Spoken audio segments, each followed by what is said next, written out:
Hello, I'm Mariam Mashiri and this is the Iran War Today, our daily briefing bringing you up to date with all you need to know on day 68 of the US-Israel war with Iran. Well, let's start with some of today's key developments. Iranian officials review a new US proposal to end the war. Meanwhile, Donald Trump threatens the most intense strikes yet if a deal isn't reached. We'll head to Washington and speak to our correspondent who's been at the White House assessing the details of claims and counterclaims of a possible deal. Global oil prices have dipped below $100 per barrel following those reports of a possible agreement.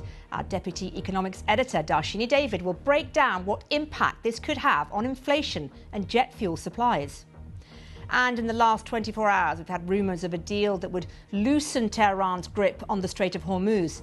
The US is saying it would pause its operation to guide ships through the strait. Our world affairs correspondent will give us the big picture of where we are in the conflict.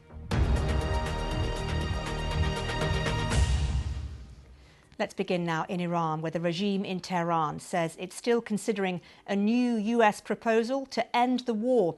President Trump has issued an ultimatum to Iran, telling them to accept the deal and reopen the Strait of Hormuz or face intense renewed US bombing. Well, first, let's cross to the region and speak to our correspondent, Carrie Davies, who's in Dubai. Carrie, the first question, what is Tehran saying about the current standoff?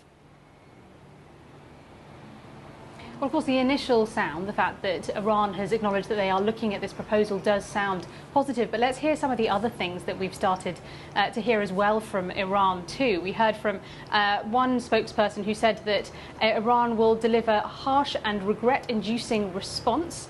That they've also said that Iran would not be obtaining through a failed war what they failed to gain in face-to-face negotiations. Talking about as well, some Iranian spokespeople talking about this being a wish list rather than reality, and also discussions about Iran having its finger on the trigger too, which is not dissimilar to the sort of language we've heard from President Trump saying that if Iran does not agree to some form of deal, that there will be some form of further bombing, that would be even more severe, President Trump said, than previously. So both sides talking tough in this situation. But of course what we don't know because we can't see what's going on behind closed doors, is how much the two sides have any form of common ground. Are they genuinely making some form of movement? Are they finding some sort of commonality that could lead to some form of recognition or a deal? That is really difficult to know. So on one side we're hearing some form of positive noises from both sides.